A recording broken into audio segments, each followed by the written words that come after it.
नमस्कार साथियों, Kalyani IAS academy के डिजिटल प्लेटफॉर्म पर आपका हार्दिक स्वागत है। हम औद्योगिक क्षेत्र से संबंधित इश्यूज एवं इनिशिएटिव्स को पढ़ रहे हैं। पिछले लेक्चर में हमने औद्योगिक रुग्णता के बारे में पढ़ा था तथा इस लेक्चर में हम औद्योगिक क्षेत्र के मुद्दों या औद्योगिक क्षेत्र की समस्याओं के बारे में पढ़ेंगे। तो शुरू करते हैं। देखिए, स्वतंत्रता से पहले हमारे देश में औद्योगिक विकास ना के बराबर हुआ था, परंतु स्वतंत्रता के पश्चात कई औद्योगिक नीतियों के माध्यम से औद्योगिक विकास की प्रक्रिया प्रारंभ हो गई थी। और पिछले 5 दशकों की बात करें तो पिछले 5 दशकों के दौरान भारत ने औद्योगिक विकास में काफ़ी उपलब्धि हासिल की है। परंतु अगर हमारे देश के क्षेत्रफल को देखा जाए या आकार को देखा जाए तो औद्योगिक विकास अभी भी संतोषजनक नहीं है। इसके साथ ही भारतीय औद्योगिक क्षेत्र में कई ऐसे क्षेत्र हैं जहां पर या तो विकास शुरू ही नहीं हुआ है या फिर विकास की प्रक्रिया अभी शैशव अवस्था में ही है। इसके साथ ही औद्योगिक विकास अपने लक्ष्य से पीछे ही रहा है। भारत में जितनी भी पंचवर्षीय योजनाएं थी उनमें से केवल 7वीं ऐसी पंचवर्षीय योजना थी जिसमें औद्योगिक विकास दर लक्ष्य से अधिक थी। इसके साथ ही वर्तमान समय में जो आयात प्रतिस्थापन है वो एक बड़ी समस्या बनी हुई है। अभी भी हम जितना आयात करते हैं उससे कम हम निर्यात करते हैं और इसके लिए आयात प्रतिस्थापन जो है वो अभी भी क्या है, कम बना हुआ है। इसके साथ ही भारतीय औद्योगिक इकाइयां हैं उनमें उनकी कुल क्षमता का कम उपयोग होना भी एक बड़ी समस्या है। इसके साथ ही बिजली, कच्चे माल एवं मांग की कमी के कारण ही जो कुल क्षमता है उससे उनकी क्षमता से ही कम उपयोग उनका हो रहा है। इसके साथ ही औद्योगिक क्षेत्र से संबंधित कई अन्य समस्याएं हैं, जैसे क्षेत्रीय असंतुलन हो जाएगा, सार्वजनिक क्षेत्र के उद्योगों में नुकसान हो जाएगा, फिर पूंजी औद्योगिक कच्चे माल की कमी हो जाएगी एवं सरकार की बदलती नीतियां। कई ऐसी जो समस्याएं हैं जो कि चिरकाल से भारतीय औद्योगिक क्षेत्र में बनी हुई हैं। इस लेक्चर में हम भारतीय औद्योगिक क्षेत्र से संबंधित जितनी भी समस्याएं हैं उनको हम पढ़ने की कोशिश करेंगे। देखिए, अगर हम औद्योगिक क्षेत्र की बात करें तो औद्योगिक क्षेत्र में जो औद्योगिक क्षेत्र, देखिए औद्योगिक क्षेत्र में कई प्रकार के उद्योग होते हैं, राइट।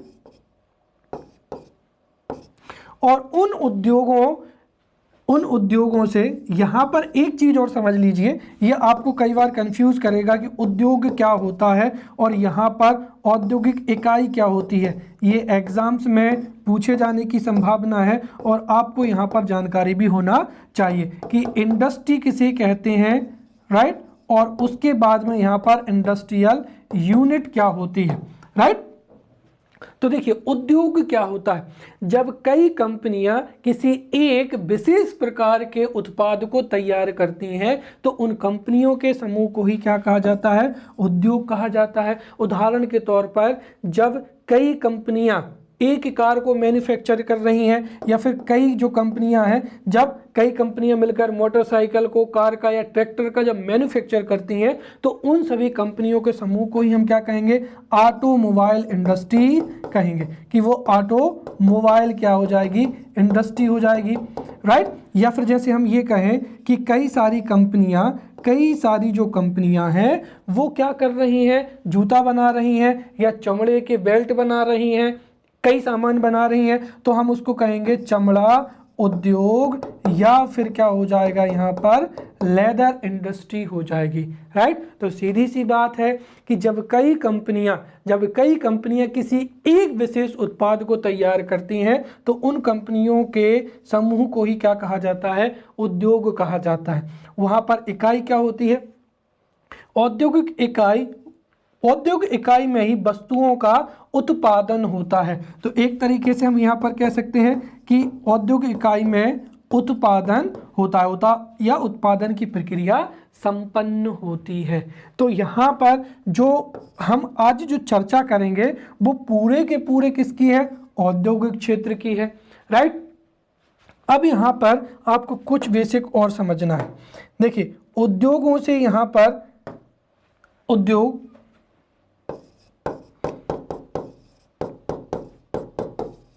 आप समझिए, यहाँ पर देखिए, औद्योगिक क्षेत्र में कई प्रकार की कंपनियां होती हैं या औद्योगिक इकाइयां होती हैं, और उन औद्योगिक इकाइयों के लिए आधारभूत संरचना जैसे बिजली हो जाएगा, पानी हो जाएगा, सड़कें हो जाएंगी। तो जितनी भी औद्योगिक इकाइयां होती हैं उनको आधारभूत संरचना की आवश्यकता होती है। इसके साथ ही उनको आधारभूत संरचना, राइट, दूसरा उनको कच्चे माल की क्या होती है, आवश्यकता होती है, राइट।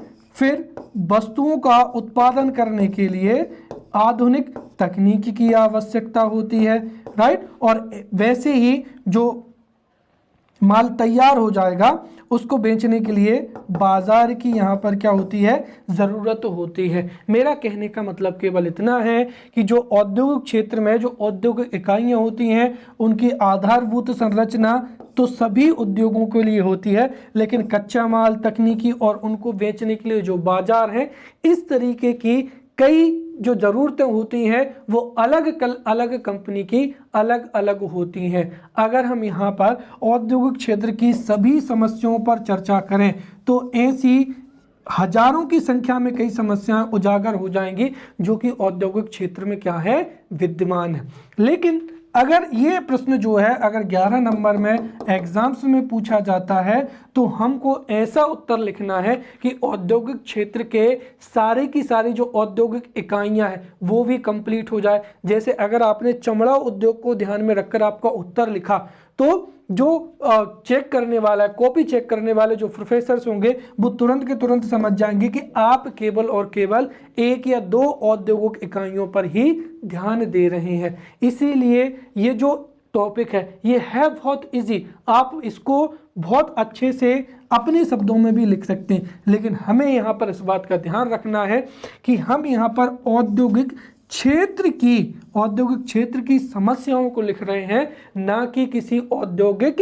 इकाई की, ना कि हम ऑटोमोबाइल इंडस्ट्रीज की या चमड़ा उद्योग की किसी एक या दो इकाइयों के बारे में नहीं लिख रहे हैं, हम पूरे औद्योगिक क्षेत्र की समस्याओं के बारे में लिखेंगे। इसीलिए जो जितनी भी यहाँ पर मुद्दे हैं या समस्याएं हैं वो कॉमनली अगर देखें तो सामान्य रूप से हर एक औद्योगिक इकाई में पाई जाती है। तो अब हम यहाँ पर जो जितने भी 10 से 11 बिंदु हैं उन बिंदुओं पर हम चर्चा करते हुए औद्योगिक क्षेत्र की जो प्रमुख समस्याएं हैं उन पर हम यहाँ पर चर्चा करते चले जाएंगे। सबसे पहला हो जाएगा असंतुलित औद्योगिक संरचना, राइट। यहाँ पर इससे क्या मतलब हुआ, देखिए जब संतुलित औद्योगिक संरचना होती है तो उसमें उस क्षेत्र की जितनी भी आवश्यकता की वस्तुएं होती हैं उनका उत्पादन हो जाता है। परंतु जब औद्योगिक संरचना असंतुलित होती है तो कुछ औद्योगिक इकाइयों में तो विकास होता है और उनसे जो उत्पादित वस्तुएं होती हैं वो बाजार में आसानी से उपलब्ध होती हैं, वहीं जो कुछ वस्तुएं होती हैं उनका उत्पादन या तो होता ही नहीं है या फिर उनका उत्पादन ना के बराबर होता है। और इससे क्या होगा आप समझिए कि ऐसी वस्तुओं जिनका उत्पादन या तो नहीं होगा या फिर जिनका उत्पादन कम होगा उन्हें हमें क्या करना पड़ेगा, आयात करना पड़ेगा। और जिन वस्तुओं का उत्पादन अधिक मात्रा में हो रहा है उनके लिए हमको क्या करना पड़ेगा, निर्यात करना पड़ेगा। तो यहाँ पर अगर ज़्यादा वस्तुएं उत्पादित होती हैं और उनका निर्यात भी हो रहा है फिर तो ये हमारे देश के लिए अच्छी बात है। लेकिन अगर हमें आयात करना पड़ रहा है तो वो अर्थव्यवस्था के लिए ठीक नहीं है।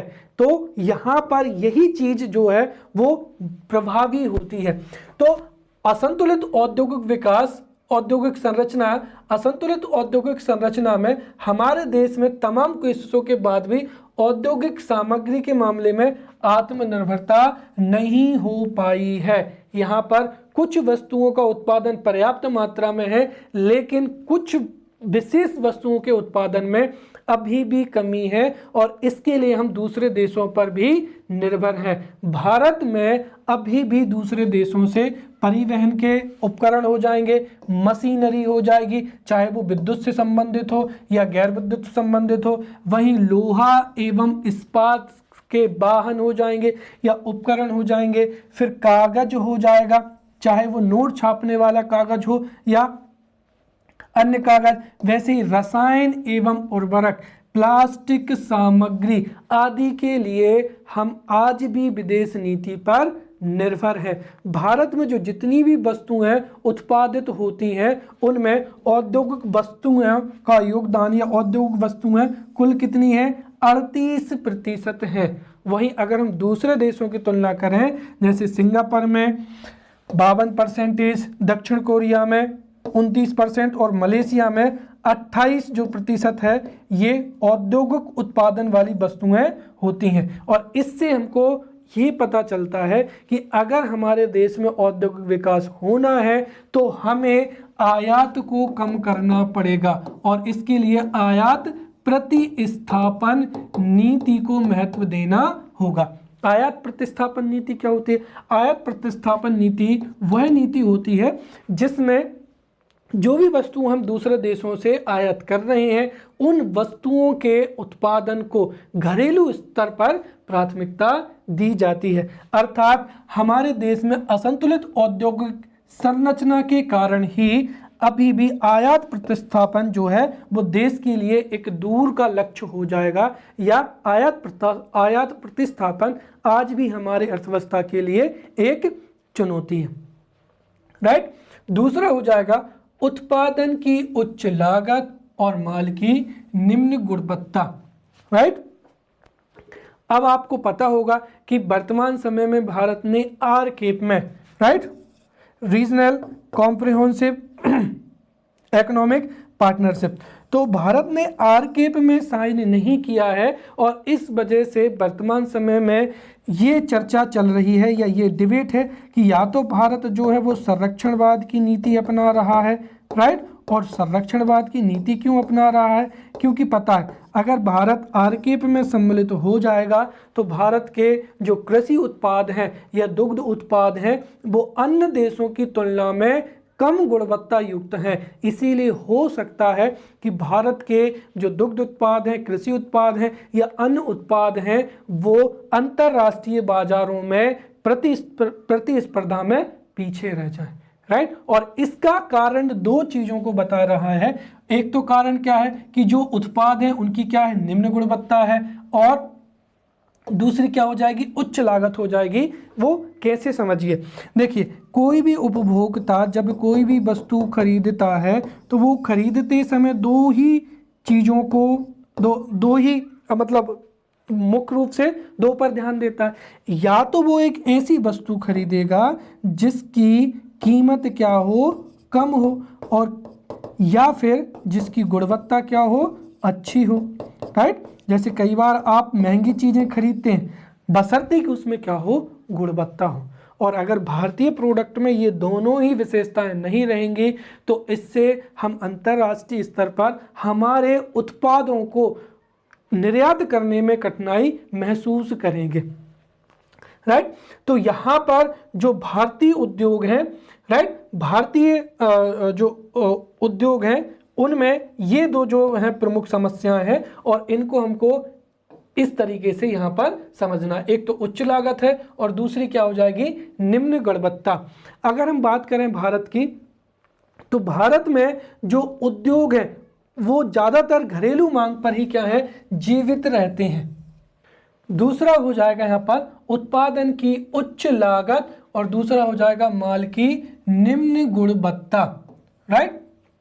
देखिए इस पॉइंट को समझना बहुत ही ज़रूरी है क्योंकि वर्तमान समय में जब से भारत ने आरसेप में साइन नहीं किया है, रीजनल कॉम्प्रिहेंसिव इकोनॉमिक पार्टनरशिप, इसमें भारत ने साइन नहीं किया है। इसीलिए चर्चा का विषय है कि क्या भारत संरक्षणवाद की नीति अपना रहा है, या फिर आपको पता होगा कि जब आरकेप में साइन को लेकर प्रधानमंत्री मीटिंग में गए थे तो भारतीय किसानों ने इसका विरोध भी किया था।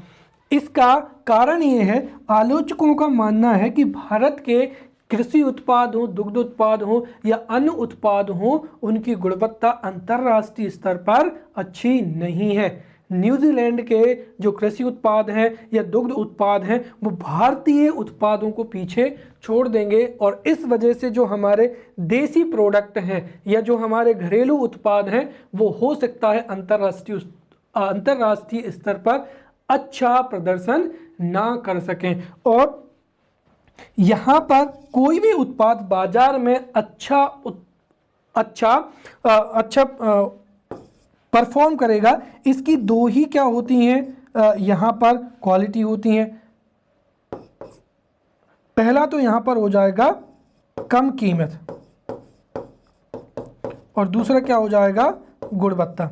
देखिए, कोई भी कंज्यूमर या उपभोक्ता किसी भी वस्तु को तब खरीदता है जब अन्य वस्तुओं में कोई स्पेसिफिक जो प्रोडक्ट है वो कम कीमत पर हो, या फिर वो महंगे दाम पर भी खरीद लेगा यदि प्रोडक्ट की गुणवत्ता क्या हो, अच्छी हो। राइट, अगर उसमें ये दोनों ही गुण नहीं होंगे तो सीधी सी बात है वो प्रोडक्ट जो है वो मार्केट में उसकी मांग भी क्या होगी, कम होगी, और मांग कम होगी तो उसके प्राइस घटेंगे, प्राइस घटेंगे तो फिर सीधी सी बात है कि उसके उत्पादन में भी कई प्रकार की समस्याएं जाएंगी। अगर हम भारतीय उद्योगों की बात करें तो भारतीय औद्योगिक क्षेत्र में अधिकांश जो उद्योग हैं वो घरेलू मांगों पर ही क्या होते हैं, निर्भर होते हैं। राइट, तो यहाँ पर जितने भी उत्पादों का प्रोडक्शन हो रहा है उनकी जो डिमांड है वो केवल और केवल हमारे डोमेस्टिक लेवल या घरेलू स्तर पर ही है। इसके साथ ही भारतीय उद्योगों को कई बार संरक्षण भी, विदेशी उद्योगों से संरक्षण भी प्रदान किया गया है। जैसे भारत ने आरकेप में साइन नहीं किया, क्यों? क्योंकि पता है कि आरकेप में ऑस्ट्रेलिया और न्यूजीलैंड भी हैं, जिनके होने की वजह से हमारे कृषि उत्पाद एवं दुग्ध उत्पाद जो हैं वो प्रतिस्पर्धा से बाहर हो जाएंगे। राइट, और इसका जो सबसे प्रमुख कारण है वो कारण क्या है कि भारत में जो ज़्यादातर उत्पादन होता है वो पुरानी मशीनों पर हाथ से ही किया जाता है, और जब पुरानी मशीनों से किया जाता है या निम्न तकनीक होती है तो उससे एक तो जो है उत्पादित जो उत्पाद है उनकी गुणवत्ता में क्या आती है, कमी आती है। राइट, अगर हमारे देश में जो टेक्नोलॉजी है या तकनीक है या मशीन जो हैं वो पुरानी होंगी और उन पर हम हाथ से काम करेंगे तो एक तो उत्पादों की गुणवत्ता भी क्या होगी, कम होगी, और इसके साथ ही इससे कई बार लागत भी बढ़ जाती है। राइट, और इन दोनों की वजह से ही जो दो विशेषताएं, एक तो उसकी कीमत भी क्या होगी, अन्य उत्पादों की तुलना में अधिक होगी, और गुणवत्ता भी क्या होगी, कम हो जाएगी।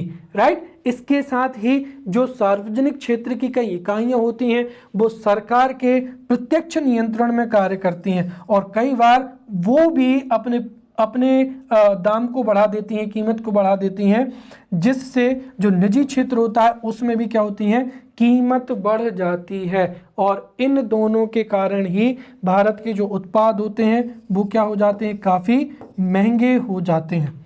राइट, यहाँ पर आप समझ गए होंगे कि जो भारत के जो उत्पाद हैं उसकी उच्च लागत का जो मुख्य कारण है वो है भारत में आधुनिक तकनीक का ना होने की वजह से ही उनकी जो लागत है वो उच्च हो जाती है। और दूसरा कारण क्या है, दूसरा कारण है कि जो औद्योगिक क्षेत्र में मूल्य वृद्धि होती है उससे निजी क्षेत्र में भी मूल्य वृद्धि की संभावना होती है। इसके साथ ही अगर हम बात करें यहाँ पर भारतीय जो उत्पाद होते हैं जब उनकी कीमत भी कम होती है और कीमत अधिक होती है और गुणवत्ता कम होती है तो वो विदेशों में भी व्यापक बाजार नहीं बना पा रहे हैं। इसके साथ ही अगर हम घरेलू स्तर पर बात करें तो घरेलू स्तर पर जो लोगों की क्रय शक्ति है, राइट, वो भी कम हो रही है। और जैसे अगर हम बात करें कोरोना पेंडेमिक है तो कोरोना पेंडेमिक की वजह से लोगों के रोजगार छिन गए हैं और जिसकी वजह से उनकी क्रय शक्ति कम हो गई है। क्रय शक्ति जो कम होगी तो सीधी सी बात है डिमांड भी कम होगी और डिमांड कम होगी तो उनका उत्पादन भी क्या होगा, उत्पादन भी कंपनियों को घटाना पड़ेगा और ये ओवरऑल एक तरीके से भारतीय अर्थव्यवस्था की समस्या हो जाएगी। तो यहाँ पर ये दूसरा पॉइंट आपको क्लियर हो गया होगा कि उच्च भारतीय जो उत्पाद हैं उनकी एक तो उच्च लागत होती है और माल की निम्न गुणवत्ता होती है, और इन दोनों की वजह से ही कोरोना की वजह से हमारा जो घरेलू बाजार है उसमें मांग पहले से ही कमी है, और अंतर्राष्ट्रीय स्तर पर इन दोनों कारणों की वजह से हमारे जो घरेलू उत्पाद हैं वो प्रतिस्पर्धा में पीछे रह रहे हैं, और इसकी वजह से जो है निर्यात ना बढ़ने की संभावना है। राइट, अब हम यहाँ पर तीसरी बिंदु पर चर्चा करेंगे, वो हो जाएगी क्या, कम मांग। जैसा कि मैंने आपको अभी बताया है कि यदि बाजार में किसी भी वस्तु की मांग अधिक होती है, राइट, अगर उसकी मांग अधिक होगी तो सभी कंपनियां उस मांग का फायदा लेने के लिए उत्पादन को भी क्या करती हैं, बढ़ाती हैं, और उत्पादन बढ़ाने के लिए जाहिर सी बात है कि वो अपनी जो प्रोडक्शन कैपेसिटी है उसको बढ़ाएंगी।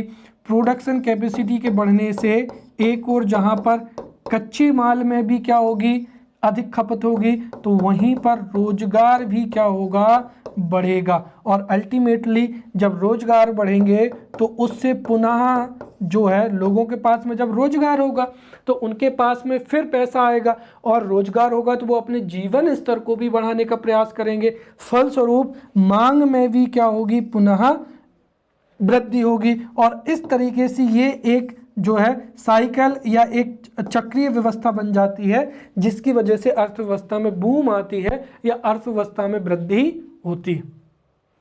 लेकिन यदि मांग कम हो तो आप सोचिए, अगर मांग कम होगी तो सभी कंपनियां जो हैं अपना उत्पादन कम करेंगी, राइट, और उत्पादन कम करने के साथ साथ वो साधन लागत जो है, जो एक तरीके की वस्तु की जो प्रोडक्शन कॉस्ट है उसको कम करने के लिए वो मजदूरों को क्या करेंगे, छटनी भी करेंगे, और इसकी वजह से फिर जो जब छटनी हो जाएगी तो छटनी होने से लोगों का रोजगार छिन जाएगा, अर्थात क्या बढ़ेगी, बेरोजगारी बढ़ेगी, और बेरोजगारी बढ़ेगी तो मांग में क्या होगी, और भी ज़्यादा कमी आएगी, और इस वजह से एक विपरीत साइकिल बन जाएगी, विशियस साइकिल बन जाएगी, जिससे उद्योग धंधे, एक उद्योग धंधों के बंद होने से और भी अन्य उद्योग धंधे प्रभावित होंगे, या ओवरऑल हम ये कहें कि औद्योगिक क्षेत्र में जो वृद्धि दर है वो नकारात्मक टेरिटरी में चली जाएगी। इसीलिए औद्योगिक क्षेत्र में मांग का होना, जो डिमांड है होना, बहुत ही अति आवश्यक होता है।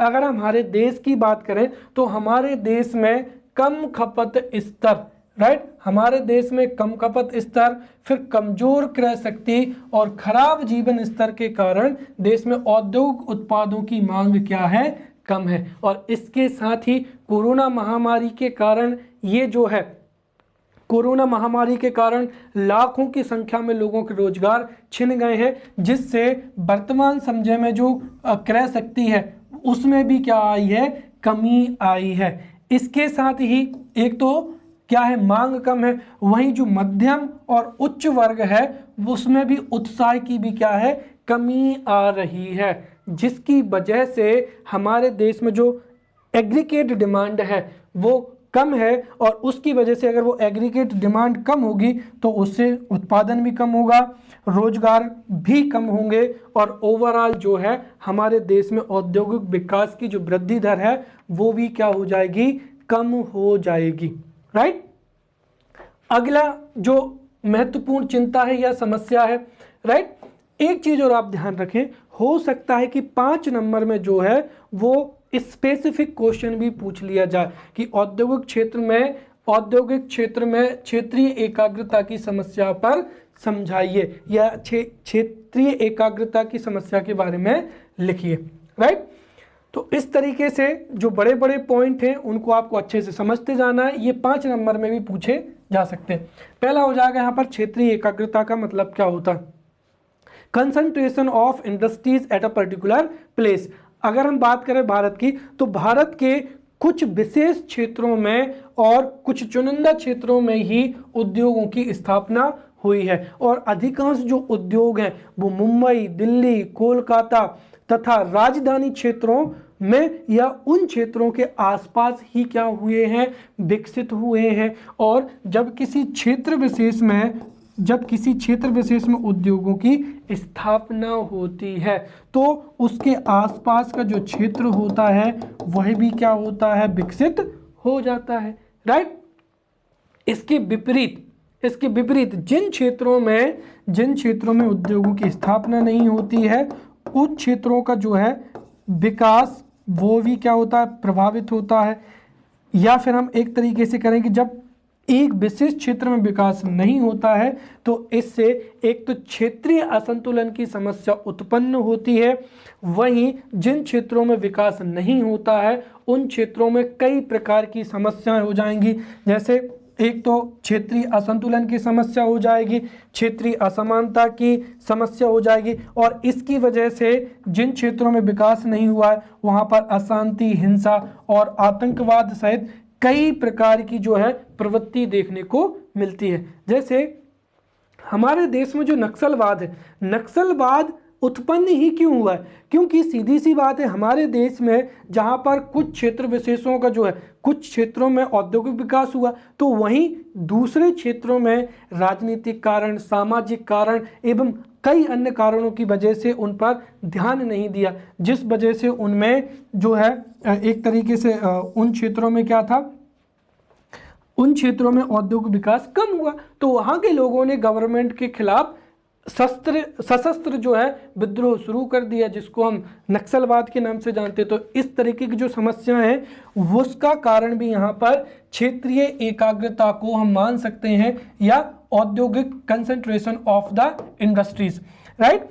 इसके साथ ही उदाहरण के तौर पर हम ये भी कह सकते हैं कि भारत के जो कई राज्य जैसे महाराष्ट्र है, गुजरात है, तमिलनाडु है, ये जो राज्य हैं ये इंडस्ट्रियल डेवलपमेंट के क्षेत्र में क्या है, बहुत आगे हैं। जबकि मेघालय, मणिपुर, जम्मू कश्मीर, हिमाचल प्रदेश, त्रिपुरा, उड़ीसा, असम इत्यादि राज्य जो हैं वो पीछे छूट चुके हैं, राइट।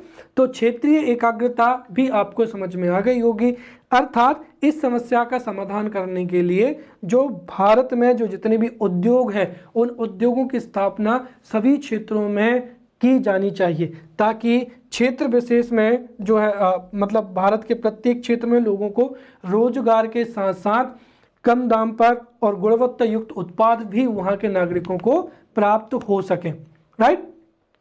अगला हो जाएगा यहाँ पर सार्वजनिक उद्योगों में हानि, राइट। ये भी एक विषय है, सार्वजनिक क्षेत्र के उद्योगों में हानि। देखिए भारतीय अर्थव्यवस्था में स्वतंत्रता के समय समाजवादी मॉडल को अपनाया गया था और भारत में भारी एवं कई उद्योगों की स्थापना जो है वो सरकार ने की थी।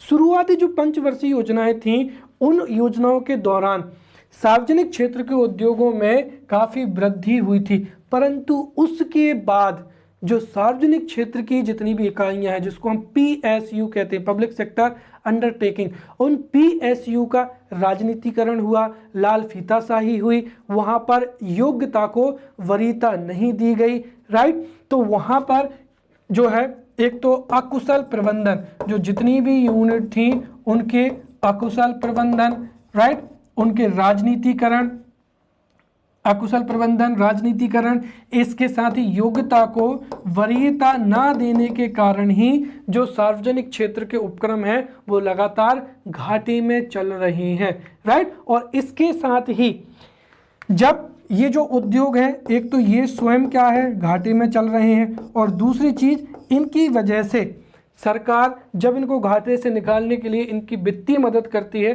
तो वो पैसा भी डूब जाता है और अल्टीमेटली जो इन उद्योगों के बंद होने का या इन उद्योगों के हानि में होने से जो अप्रत्यक्ष रूप से जनता भी प्रभावित होती है, राइट। इसके साथ ही अगर हम एक और जो वर्तमान समय की बड़ी समस्या की ओर इसका संकेत करें तो हर साल इन उद्योगों की भरपाई के लिए या इनके नुकसान को कवर करने के लिए सरकार जो है वो क्या करती है, जो जितने भी जो है सरकार वित्त की व्यवस्था करती है, और उस वित्त की व्यवस्था जब इन उद्योगों में की जाती है तो इससे यहाँ पर तीन चीज़ें देखने को मिलती हैं। एक तो ये है कि यहाँ पर जब सरकार के पास में जितना भी जो राजस्व होता है, या हम ये कहें कि जो जितने भी वित्तीय संसाधन होते हैं, जब वित्तीय संसाधनों से इन घाटे में चल रहे उद्योगों की भरपाई की जाती है तो उससे नए उद्योगों की स्थापना नहीं हो पा रही है, राइट। दूसरी चीज ये, नए उद्योगों की स्थापना नहीं हो पा रही है। फिर सरकार कई जो है सामाजिक सरकार कई जैसे सामाजिक, या फिर हम ये कहें कि कई जो कल्याणकारी योजनाएं होती हैं, सरकार उन योजनाओं को भी पैसा नहीं दे पाती है, जिसकी वजह से जो है कि जीवन स्तर में भी कमी होती है। फिर अब अगर हम अप्रत्यक्ष रूप से देखें तो फिर इसके कई कारण होते हैं। तो यहाँ पर जो है, यहाँ पर इन उद्योगों के घाटे में चलने की वजह से और भी कई अन्य जो है समस्याएं उत्पन्न होती हैं, राइट। उसके बाद में हो जाएगा छठवां, औद्योगिक अस्वस्थता या औद्योगिक रुग्णता हो जाएगा। और पिछले ही लेक्चर में मैंने आपको औद्योगिक रुग्णता को बहुत अच्छे से पढ़ाया है, राइट। औद्योगिक रुग्णता क्या होती है, उसकी परिभाषा सबसे पहले किसने दी है, तो मैंने आपको पिछले ही लेक्चर में बताया था कि लगातार लंबे समय तक किसी भी औद्योगिक इकाई के घाटे में रहने को ही हम औद्योगिक अस्वस्थता या इसको ही हम क्या कहते हैं, औद्योगिक रुग्णता कहते हैं, या अंग्रेजी में जिसको इंडस्ट्रियल सिकनेस कहा जाता है। और इसको भारत में सबसे पहले 1985 में सीका की मदद से, सिक इंडस्ट्रियल कंपनी एक्ट जो है 1985 की एक्ट के माध्यम से इसको परिभाषित किया था, राइट। और इसके बाद में औद्योगिक जो रुग्णता है उससे निकलने के जो प्रयास थे वो भी हमने पढ़े थे। तो एक तरीके से देखा जाए तो ये टॉपिक हमने बहुत डेप्थ में पढ़ लिया है। तो यहाँ पर ये भी एक जो समस्या है इस पर भी हम चर्चा कर चुके हैं, राइट। अब हम बात करते हैं यहाँ पर बुनियादी ढांचे की कमी, राइट। यहाँ पर आप समझिए औद्योगिक क्षेत्र में विकास तभी हो सकता है जब यहाँ पर बुनियादी ढांचा या जिसको हम कहते हैं इंफ्रा की यहाँ पर क्या हो, अच्छा इंफ्रा होना चाहिए। क्योंकि आप समझिए इसको, देखिए कोई भी जो कंपनी है, कोई भी कंपनी जो है ये यहाँ पर देखिए, कोई भी कंपनी यहाँ पर जैसे हमने कहा कि एक जो है किसी प्रोडक्ट, जैसे हम मान लेते हैं मोबाइल, कोई भी प्रोडक्ट हो, इसको क्या करती है, मैन्युफैक्चर करती है, राइट। अब यदि यहाँ पर बुनियादी ढांचा अच्छा होगा तो जाहिर सी बात है इससे पूरे के पूरे औद्योगिक क्षेत्र में वृद्धि होगी। अदरवाइज क्या होगा, पूरा का पूरा जो औद्योगिक क्षेत्र रहता है उसमें नकारात्मक प्रभाव भी देखने को मिलते हैं। उदाहरण के तौर पर समझो, अगर किसी कंपनी की कीमत जो है वो उसकी कंपनी में यहाँ पर कितनी है, 5,000 रुपये है। अब आप समझिए, अगर जैसे मैंने कहा कि उसको भारत के अन्य राज्यों में लेके जाना है, लेकिन सड़कें बिल्कुल भी अच्छी नहीं है, और सड़कें भी अच्छी नहीं है, ना रेलवे की व्यवस्था है, ना वायु सेवा की व्यवस्था है, तो सीधी सी बात है जब सड़कें, रेल, इन व्यवस्थाएं नहीं होगी तो उसकी जो परिवहन कॉस्ट है या जो परिवहन वह है वो अधिक होगा, और उसकी वजह से उस वस्तु की कीमत बढ़ेगी। और आप समझो जब किसी भी वस्तु की कीमत बढ़ती है तो वो अन्य वस्तुओं की तुलना में प्रतिस्पर्धा में पीछे रह जाता है। तो परिवहन की उपलब्ध होनी चाहिए। दूसरी चीज़ ये है कि अगर किसी भी कंपनी में बिजली की व्यवस्था नहीं होगी, 24 आवर्स अगर इलेक्ट्रिसिटी नहीं मिलेगी तो उसकी जो प्रोडक्शन कैपेसिटी है उसमें कई बार अवरोध उत्पन्न होगा, और इसके साथ ही वो अपनी फुल कैपेसिटी से उत्पादन भी नहीं कर पाएगी, राइट। फिर यहाँ पर बिजली हो जाएगा, फिर जो है भूमि हो जाएगी। यहाँ पर उपयुक्त लोकेशन पर देखिए, कंपनियों की स्थापना तभी होगी तब उनको शहर के आसपास में उचित दामों पर क्या मिल जाए, भूमि मिल जाए, जिससे वो अपनी कंपनी की स्थापना कर सकें, राइट। फिर जो है वो अन्य विदेशों के लिए उसकी क्या होनी चाहिए, कनेक्टिविटी भी होना चाहिए, राइट। या एक तरीके से हम कह सकते हैं कि आयात एवं निर्यात हेतु कनेक्टिविटी, राइट। तो ये जो है अच्छी सड़कें, बिजली, पानी, यातायात, बंदरगाह से जो जुड़ाव हो जाएगा, इन सब से ही यहाँ पर औद्योगिक क्षेत्र में वृद्धि होती है। और अगर यही ढांचा क्या रहेगा, कम रहेगा, तो उससे कई प्रकार की समस्याएं उत्पन्न होंगी। और भारत की बात करें तो भारत में जो है औद्योगिक क्षेत्र में अपर्याप्त ढांचागत सुविधाएं हैं, राइट। हमारे यहाँ पर जो इंफ्रास्ट्रक्चर है वो अन्य विकसित देशों की तुलना में उतना अच्छा नहीं है, राइट।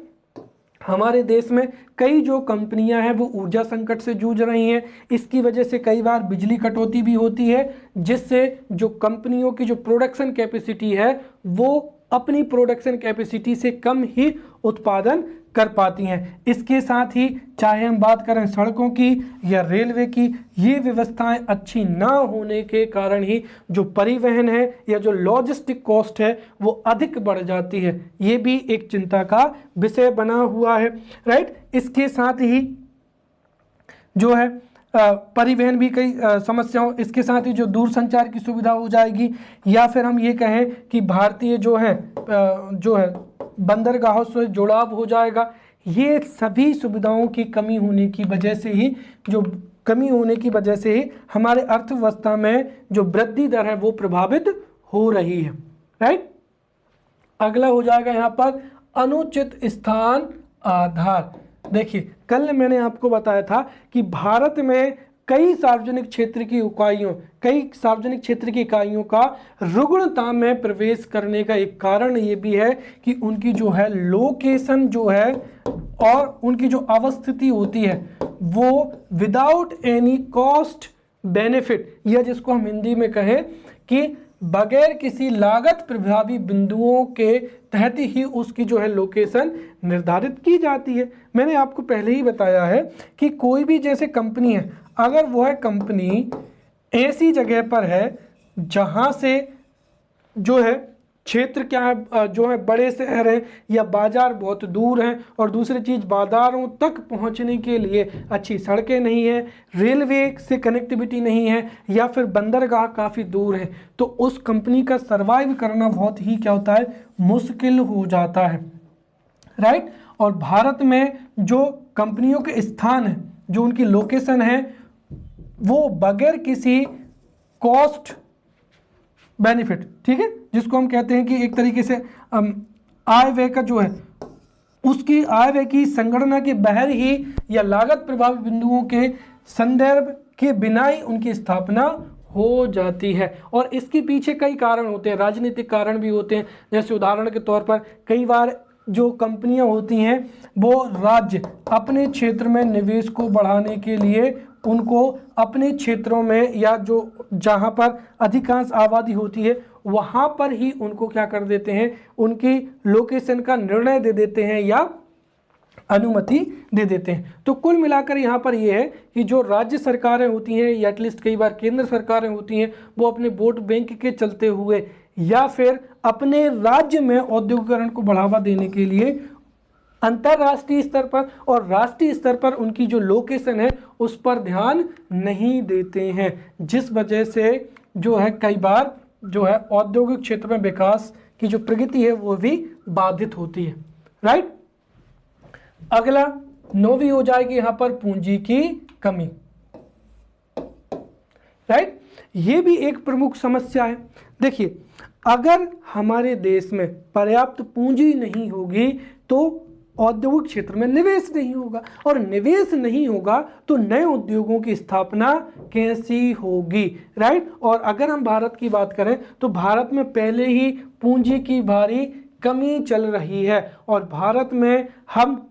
भारत में पूंजी की कमी को दूर करने के लिए अंतर्राष्ट्रीय संस्थाएं जैसे विश्व बैंक हो जाएगा या फिर एशियाई बैंक हो जाएगा तथा अन्य देशों से हम ऋण भी लेते हैं ताकि हमारे देश में औद्योगिक क्षेत्र में प्रगति हो सके या विकास हो सके। और हम इन संस्थाओं से कम समय के लिए या लंबे समय के लिए क्या करते हैं, ऋण भी लेते हैं, लेकिन कई बार स्थिति इतनी विकट हो जाती है कि जो इन संस्थाओं से जो हम ऋण लेते हैं उस ऋण को चुकाने के लिए ही हमें नए ऋण जो हैं वो लेने पड़ते हैं, राइट। और इन जो विदेशी ऋण होते हैं, इन विदेशी ऋणों को चुकाने के लिए जब हम नए ऋण लेते हैं तो उससे क्या होता है कि स्थिति और गंभीर हो जाती है। यहाँ पर एक तो जो पुराने ऋण हैं उनको चुकाने के लिए हम नए ऋण ले रहे हैं, और अगर हम एक एस्टीमेट से देखें, अगर आप इस वर्ष का जो है आर्थिक सर्वेक्षण देखें तो आर्थिक सर्वेक्षण में हम हो सकता है कि जैसे कृषि के क्षेत्र में या फिर स्वास्थ्य सेवाओं के क्षेत्र में जितना हम पैसा खर्च करते हैं लगभग उसके बराबर पैसा हम ब्याज में दूसरे देशों को दे देते हैं। और उसका कारण यहाँ पर दो है, आप समझते हैं यहाँ पर कि एक तो हमारे देश में जो बजट होता है उस बजट में भी सरकार कई ऐसी योजनाओं की घोषणा करती है। सरकार की जितनी आय नहीं होती है सरकार उससे ज़्यादा व्यय कर देती है, और वैसे ही औद्योगिक क्षेत्र में भी हम इतना ज़्यादा ऋण लेते हैं कि उसको चुकाने के लिए हमको एक ब्याज के रूप में ढेर सारा पैसा देना होता है, राइट। इसके साथ ही भारतीय अर्थव्यवस्था में कई जो औद्योगिक इकाइयाँ हैं वो रुग्णता की ओर हैं, इसीलिए जो विदेशी निवेशक होते हैं वह भी हमारे देश के जो सिक इंडस्ट्रीज होती हैं या रुग्ण इकाइयाँ होती हैं उसमें भी निवेश करना पसंद नहीं करते हैं। इसके साथ ही जहाँ पर बड़ी पूंजी या ज़्यादा मात्रा में पूंजी की आवश्यकता होती है वहाँ पर भी ये निवेश नहीं करते हैं। तो कुल मिलाकर हमारे देश में पूंजी की अनुपलब्धता के कारण या विदेशी ऋण से हमें और ज़्यादा ऋण देना पड़ता है, या विदेशी पूंजी की भी जब निवेश कम होती है तो उससे हमारे देश में उद्योगों की जो स्थापना है वह भी क्या होती है, प्रभावित होती है। और आप ध्यान रखिए, आपने देखा होगा कि वर्तमान समय में जब कोरोना महामारी का प्रवेश हुआ है तो अमेरिका हो चाहे जर्मनी हो चाहे ब्रिटेन हो या हमारे देश की बात हो, हर एक देश ने यहाँ पर आर्थिक पैकेज की या हम ये कहें कि राहत पैकेज की घोषणा की है। क्यों? क्योंकि सीधी सी बात है, अगर अर्थव्यवस्था में मांग बढ़ानी है, अर्थव्यवस्था में निवेश बढ़ाना है तो वहाँ पर सरकार को राहत पैकेज या आर्थिक पैकेज की क्या करनी पड़ेगी, घोषणा करनी पड़ेगी। अदरवाइज जो है वो औद्योगिक क्षेत्र के साथ साथ पूरी जो है अर्थव्यवस्था वो उसकी जो वृद्धि दर है वो नकारात्मक टेरिटरी में चली जाएगी, राइट। अगला हो जाएगा यहाँ पर औद्योगिक कच्चे माल की कमी, राइट। देखिए सीधी सी बात है, उद्योगों के लिए कच्चा माल जो होता है वो अति अनिवार्य होता है, क्योंकि औद्योगिक कच्चे माल को ही प्रोसेस करके यहाँ पर फिनिश्ड वस्तुएं या यहाँ पर निर्मित वस्तुओं का क्या करते हैं, उत्पादन करते हैं। अब हमारे देश में यहाँ पर कच्चे माल की भी समस्या है और उसका कारण यहाँ पर है कृषि पर निर्भरता या मानसून पर निर्भरता। कैसे, वो समझिए। देखिए भारत के अधिकांश उद्योगों के लिए अभी भी जो कच्चा माल है वो इंडियन एग्री कोर या कृषि क्षेत्र से ही प्राप्त होता है, और कृषि क्षेत्र भारत के अधिकांश राज्यों में अभी भी जो कृषि है वो मानसून पर निर्भर होती है। तो जिस साल मानसून अच्छा नहीं होता है उस समय कच्चे माल में कमी आती है। इसके साथ ही सूखा, अकाल, बाढ़ इत्यादि से भी जो है वो कच्चे माल के उपलब्धता में प्रभावित या कच्चे माल की उपलब्धता भी क्या होती है, प्रभावित होती है। इसके साथ ही जब सूखा आता है तो उसके कारण जो जितने भी हाइड्रोलिक प्रोजेक्ट होते हैं, पन बिजली या जो जितने भी डैम होते हैं जहाँ पर विद्युत का उत्पादन होता है वह भी पूरी क्षमता से विद्युत का उत्पादन नहीं कर पाते हैं, जिससे ऊर्जा संकट की समस्या भी देखने को मिलती है, राइट। इसके साथ ही जो कोयला क्षेत्र है या अन्य क्षेत्रों की बात करें तो उन क्षेत्रों में जब सूखे की वजह से, अकाल की वजह से या फिर जैसे हम ये कहें वर्तमान समय में महामारी, इनकी वजह से भी जब कच्चे माल में कमी आती है तो उससे भी औद्योगिक जो है वृद्धि वो कमी होती है। अब आप सोच रहे होंगे कि सर सभी उद्योग जो है वो थोड़ी कृषि पर निर्भर है, तो मैंने बताया कि हम यहाँ पर पूरे औद्योगिक क्षेत्र के बारे में चर्चा कर रहे हैं। कुछ एक या दो उद्योगों की चर्चा नहीं कर रहे हैं, तो हम ये भी मान सकते हैं कि भारत के जो अधिकांश उद्योग हैं उनको कच्चा माल भी आसानी से उपलब्ध नहीं हो पाता है, राइट। लाइसेंस नीति या फिर जिसको हम कह सकते हैं गवर्नमेंट रेगुलेशन या हम कह सकते हैं सरकारी नियंत्रण, राइट। अगर आप समझें तो स्वतंत्रता के बाद में भारत की जो जितनी भी नीतियां थीं या हम कहें विशेषकर 1956 की जो नीति थी, उस नीति के तहत निजी क्षेत्र और मिक्स्ड क्षेत्र के निजी क्षेत्र के जितने भी उद्योग थे उनकी स्थापना हेतु लाइसेंस लेना अनिवार्य कर दिया था, और जिसको 1991 की नीति के तहत कई उद्योगों को यहाँ पर लाइसेंस लेना जो अनिवार्यता थी उसको भी यहाँ पर खत्म कर दिया था। और मैंने बताया था कि लाइसेंस लेना से जो है, लाइसेंस लेने से कई बार क्या होता है, लाइसेंस लेने से औद्योगिक क्षेत्रों का नियंत्रण आसान होता है, परंतु इसकी वजह से जब जो लाल फीताशाही होती है, राइट, या फिर जो सरकारी अधिकारी होते हैं वो कंपनियों की स्थापना के लिए, लाइसेंस के लिए जब जो एंटरप्रेन्योर्स होते हैं उनको ऑफिस के कई चक्कर कटवाते हैं या राज्य सरकार का जो हस्तक्षेप होता है, तो उसकी वजह से भी यहाँ पर औद्योगिक क्षेत्र में वृद्धि में बाधा आती है। हालांकि जो नई उद्योग नीति थी, राइट, नई उद्योग नीति थी उसमें लाइसेंस जो नीति थी उसकी कमियों को दूर कर दिया गया है। और वर्तमान समय में तो आप देखते हैं कि जो है वर्तमान समय में make in India program, right, make in India program, ये सभी प्रोग्राम इसीलिए बनाए जा रहे हैं ताकि जो सरकारी नियंत्रण है वो कम किया जा सके। और वर्तमान समय में एकल खिड़की अनुमति या जिसको हम क्या कहते हैं सिंगल विंडो क्लियरेंस, राइट, इसकी वजह से भी एकल खिड़की अनुमति की जो योजनाएं भी चल रही हैं ताकि कोई भी व्यक्ति अगर नया उद्योग स्थापना करना चाहता है तो उसको एक ही दफ्तर में अपनी फाइल, अपनी जो प्रोजेक्ट है उसके लिए सभी डिपार्टमेंट से अनुमति मिल जाए, जिससे उद्योगों को जो स्थापना है वो क्या हो जाए, आसान हो जाए। अगर हम पूरे हमारे औद्योगिक क्षेत्र की बात करते हैं तो अन्य देशों की तुलना में, जैसे यूरोप हो जाएगा, ब्रिटेन हो जाएगा, यूरोप के देश हो जाएंगे, तो उन देशों की तुलना में हमारे देश में औद्योगिकरण की जो प्रक्रिया है वो काफ़ी बाद शुरू हुई थी। इसलिए पश्चिमी देशों की तुलना में हमारी जो अर्थव्यवस्था है वो अभी भी परिपक्व अवस्था में ना होकर शिशु अवस्था में है। इसके साथ ही शिशु अवस्था में है, इसके साथ ही भारत जो है, भारत को अपनी सुरक्षा के लिए, अपनी सुरक्षा के लिए या सामाजिक क्षेत्र में कार्य करने के लिए भी कई योजनाओं पर ध्यान देना था। जैसे भारत को आधुनिक प्रौद्योगिकी जैसे इलेक्ट्रॉनिक्स है या परमाणु विज्ञान, अंतरिक्ष अनुसंधान इत्यादि जो नवीन तकनीक हैं इन पर भी ध्यान देने के लिए आवश्यकता थी। इसलिए भारत को एक और यहाँ पर, अगर हम बात करें भारत को एक और यहाँ पर औद्योगिक जो है विकास को भी, औद्योगिक जो विकास है उस पर भी अधिक ध्यान देने की आवश्यकता है, और दूसरी ओर आधुनिक जो है आधुनिक तकनीक और सामाजिक क्षेत्र में भी कार्य करने की क्या है, ज़रूरत है। इसके साथ ही भारत में जो जितनी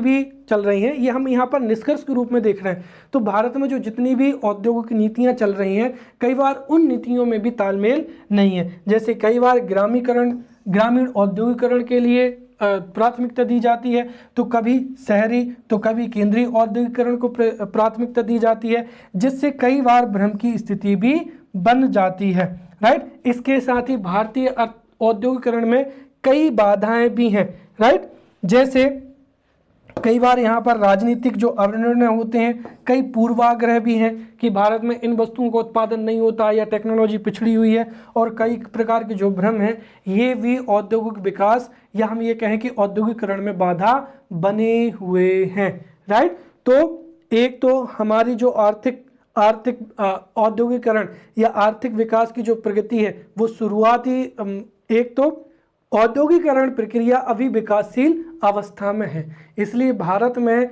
औद्योगिक क्षेत्र के विकास के लिए हमें इन समस्याओं का समाधान निकालना बहुत ही अनिवार्य हो जाता है। राइट, तो ये थी औद्योगिक क्षेत्र से संबंधित प्रमुख समस्याएं या औद्योगिक क्षेत्र के प्रमुख मुद्दे। अगले लेक्चर में हम अगले टॉपिक के साथ में मिलेंगे, तब तक के लिए धन्यवाद।